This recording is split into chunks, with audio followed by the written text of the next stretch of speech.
Speak to Sir Iain Duncan Smith, former leader of the Conservative Party, MP for Chingford and Woodford Green, and a veteran himself. Sir Iain, I'll ask you how you feel on a weekend like this, because I know you served in Northern Ireland, Rhodesia, you lost men, you lost friends. What are your reflections this weekend? Well, this weekend is a peculiar weekend in a way, because although we have Remembrance Sunday regularly, it's very rarely, that the 11th falls on the same weekend, so on the Saturday. So we have had 2 days in which this is a special a couple of days. We've done remembrances up in Chingford, where I am at the moment, and more to come later on. I always end up thinking of those who served with me, but also those that didn't come back. My father was a fighter pilot during the last war, 5 gallantry medals. Used to talk endlessly about the people that never returned, young men, etc. And a particular friend I remember didn't return back from Ireland, was very badly treated, his body's never been found. These sort of things go through your head as you go through these ceremonies, and that's what they're there for. They're there to give thanks to their sacrifice, and at the same time to be able to explain to your children and others why people fought to protect freedom, and that's really critical, I think.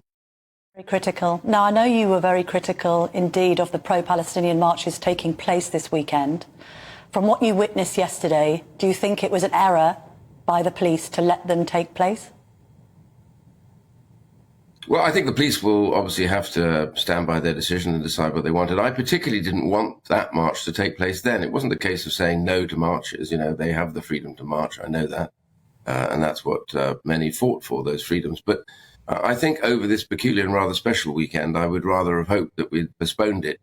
Why not on the Monday? Why not on the Tuesday? That was my concern. It wasn't a case of pointing fingers. It's just that I thought that this would take away from what was a solemn occasion yesterday on Armistice Day, and today, of course, which is Remembrance Sunday. But I thought that was the right thing to do, and I had rather hoped the police on those grounds, would actually say, look, not on this day of days, but by all means march in 2 days' time or 3 days' time if you wish, and you're at liberty to do so.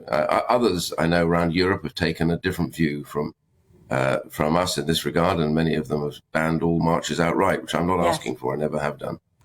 So it was up to the police. I hope that they will look back on this. Your colleague Suella Braverman's been criticised for saying that the police play favourites. She's referencing during COVID, lockdown objectors were given no quarter by the police, which we remember. Some police officers kneeled in favour of Black Lives Matter, and yet this is the stance that they've taken on these pro-Palestinian, or some say anti-Israel marches. Are the Met Police playing favourites? I know a lot of police in my constituency and elsewhere who genuinely work hard for everybody in the community and try and protect them all. So I don't think they play favourites over this sort of stuff at all. I think there is frustration that in the earlier marches that took place, when there were very much lots of very anti-Semitic and pro-Hamas placards, and there were yesterday, by the way. I know others who've seen the marches and said there were quite a lot of anti-Semitic posters, and there were elements of concern, fireworks, you said all that earlier on.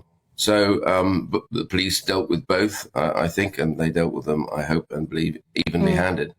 My view and concern is a march like that was always a problem in terms of provocation, and I know you should be free to march regardless of whether others dislike it, but I just thought on that day of days we should just postpone that sort of thing and just have time to contemplate and think about, as I say, those who never came back, having given up their lives for their country.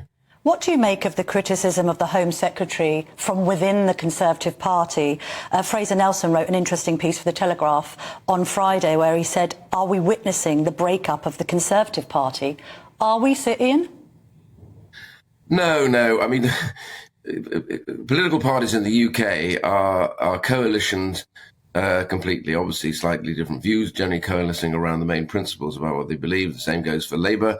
Look at how many Labour MPs have come out against their own leaders' refusal to call for an absolute ceasefire, but instead for humanitarian aid moments. And I think that is critical. First past the post means you have to arrive with a party ready to govern, whereas PR means you do all that after the election. So we've always been a coalition. I don't think it's a breakup. I think there will be criticisms and there'll be defenders. But I think the main thing is the government able to deliver a stable economy in a stable country? And I think that is the key issue that's going to be at the next election. But no, I don't think the Conservative Party is about to break up anytime soon. But what's your analysis of Suella Braverman's handling of this whole situation? I mean, you've been in a leadership role. Some people, even Grant Shapps earlier today on the show, has talked about questioning some of the language she's used. Well, I'm a great believer in Teddy Roosevelt's great view, which is you speak softly and carry a big stick. But I can understand Suella Braverman's frustrations because she was worried. I had conversations with her before. She was genuinely worried that the provocation of one march would lead to other incidents, and therefore there would be issues. And so I think to that degree, and by the way, the Prime Minister was very clearly of a very similar opinion. He said that he thought it was disrespectful and that maybe they should be postponed. And I thought that was pretty much the right decision to take. So I don't think that when you get down to essentials, there was any great difference between the two of them, or for that matter, in the party's general view. Let's touch on the events currently underway in Gaza. When the Israelis talk about destroying Hamas, do you think that's operationally possible in the short term and indeed politically possible in the long term? Hamas is a brutal terrorist organization that is dedicated to the eradication of Jews, but Jews in Palestine particularly. The chant from the river to the sea is not a nice, gentle chant. It is about eradicating Jews from Palestine. Hamas, Hezbollah, all these organizations are dedicated to that.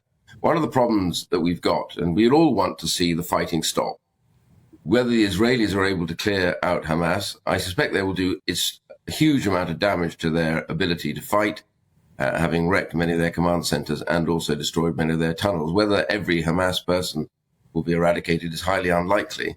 But I think the key thing is that we don't see incidents like we saw at the beginning back in October, when Hamas was able at will to mercilessly kill, decapitate, burn Jewish people, Israelis, who were peacefully settled or partying.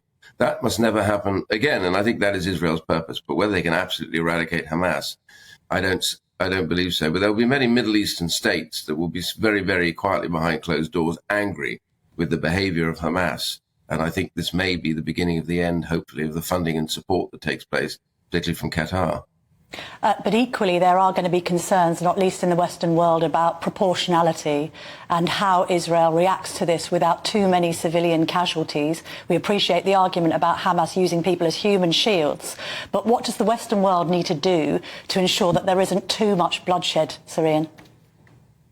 Well, keep on asking the Israelis to make sure that they do absolutely everything to avoid civilian casualties, even altering their targeting if they have any doubts at all. And I believe, by the way, that they are trying to do that. I really don't believe that they in any way wish to target civilians. The brutality of war is what it is, and it is a terrible thing. Every time you start fighting in built-up areas, you will always have civilian casualties. I would love, like anybody else, to see an ability to have a ceasefire. But the problem, of course, is that how do you have a ceasefire with an organization that refuses to accept to lay down its arms or stop killing the other side? That is Hamas. Hamas has said they would not abide by a ceasefire. So that would mean the Israelis putting down their weapons only to find they were then being shot at and more atrocities take place.